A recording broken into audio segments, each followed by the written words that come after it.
అందరికీ నమస్కారం. Welcome to my channel. Road మీద వెళ్తున్న ఒక కారు ఆగిపోయింది. అందులో నుంచి దిగి వచ్చిన ఆమెకు 40 సంవత్సరాలు ఉంటాయి. దిగి చూస్తే టైర్ పంచర్ అయింది.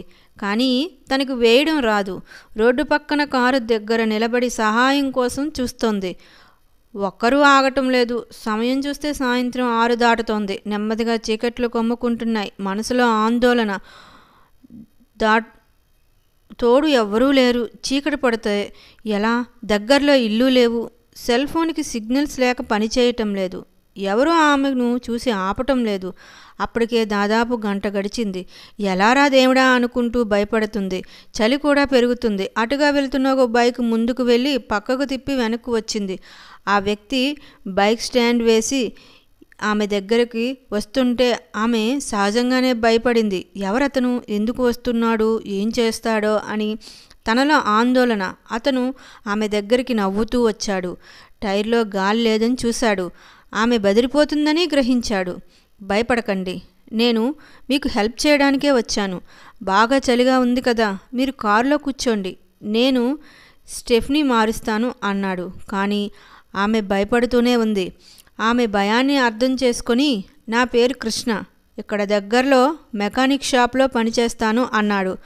అతను డిక్కీ తెరిచి కావలసిన సామాన్లు తీసుకొని కారు కిందకు దూరి జాకీ బిగించాడు. తార్ రోడ్డుపై గీసుకున్న రక్తపు చారల చేతులతోనే జాకీ బిగించి టైర్ తీసి టైర్ మార్చాడు. సామాన్లు తిరిగి కారులో పెట్టాడు. ఆమె డబ్బులు తీసి ఇవ్వబోయింది. వద్దు అన్నాడు. మీరు కాదనకండి. మీరు సహాయం చేయకపోతే నా పరిస్థితిని తలుచుకుంటేనే నాకు భయం వేస్తోంది అంది ఆమె. నేను కష్టాల్లో ఉన్నప్పుడు ఎవరో ఒకరు సహాయపడ్డారు. మీకు సహాయం చేయాలనిపిస్తే, ఎవరికైనా కష్టాల్లో ఉన్నవారు అనిపిస్తే నా పేరు తలుచుకొని వారికి సహాయం చేయండి అని వెళ్ళిపోయాడు అతను. మనసులో కృతజ్ఞతలు చెప్పుకుంటూ ఆమె కారు నడుపుకుంటూ ముందుకు వెళ్తుంది. అప్పుడు ఆమెకు ఆకలి వేసింది. తను వెళ్ళవలసిన దూరం చాలా ఉంది. ఆకలి, చలి ఆమెను రోడ్డు పక్కన ఉన్న హోటల్కి వెళ్ళేలా చేశాయి. అదొక చిన్న హోటల్. కస్టమర్ టేబుల్స్ దగ్గరికి ఒక గర్భిణీ మహిళ సర్వ్ చేస్తోంది. ఆమెను చూస్తుంటే నిండు చూలాల్లా అనిపిస్తుంది. డెలివరీ రోజులు దగ్గరికి వచ్చేసి ఉంటాయని కూడా అనిపిస్తుంది. బరువుగా నడుస్తుంది. భారంగా అడుగులు తీసి అడుగులు వేస్తుంది.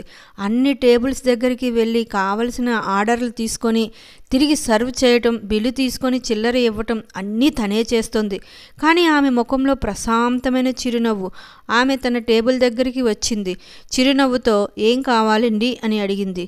అంత శ్రమ పడుతూ కూడా చెరిగిపోని చిరునవ్వు ఆమె ముఖంలో ఎలా ఉందో మరి అని ఆశ్చర్యపడి భోజనం ఆర్డర్ ఇచ్చింది. భోజనం చేసి ఆమె 1000 రూపాయల నోటు ఇచ్చింది. ఆమె చిల్లర తేడానికి వెళ్ళింది. తిరిగి వచ్చేటప్పటికి ఈమె కనబడలేదు. ఈమె కూర్చున్న టేబుల్ మీద ఉన్న గ్లాస్ కింద ఒక కాగితం, దాని కింద మరో 1000 రూపాయల నోట్లు 5 ఉంచి వెళ్ళింది. ఆ కాగితం చదివిన హోటల్ మేడ్కి కన్నీళ్లు ఆగలేదు. అందులో ఇలా ఉంది: చిరునవ్వుతో ఉన్న నీ ముఖం నీకు బాధలు లేవేమో అన్నట్లు ఉంది. నువ్వు నిండు నెలలతో పనిచేస్తున్నావంటే నీకు డబ్బు అవసరం అనిపిస్తుంది. నాకు ఒక మిత్రుడు సహాయపడినట్లే అతడిని తలుచుకుంటూ నేను నీకు సహాయపడుతున్నాను. నువ్వు ఇలానే ఇతరులకు సహాయపడు అని రాసి ఉంది. హోటల్ మూసాక గర్భిణీ మహిళ ఇంటికి వెళ్ళింది. అప్పుడే ఇంటికి వచ్చి అలసిపోయి పడుకున్న భర్త.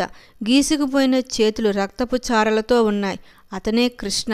అతడి పక్కన కూర్చొని మనం దిగులు పడుతున్నాం కదా, డెలివరీ డబ్బులు ఎలాగా అని. ఇక ఆ బెంగ తీరిపోయిందిలేండి. భగవంతుడే మనకు సహాయం చేశాడు, ఆయనకి కృతజ్ఞతలు అంది ప్రశాంతంగా. మనం ఎవరికైనా మనస్ఫూర్తిగా సహాయం చేస్తే అది ఎక్కడికి వెళ్ళదు. మనం ఆపదలో ఉన్నప్పుడు తిరిగి మనకే దగ్గరికి చేరుతుంది.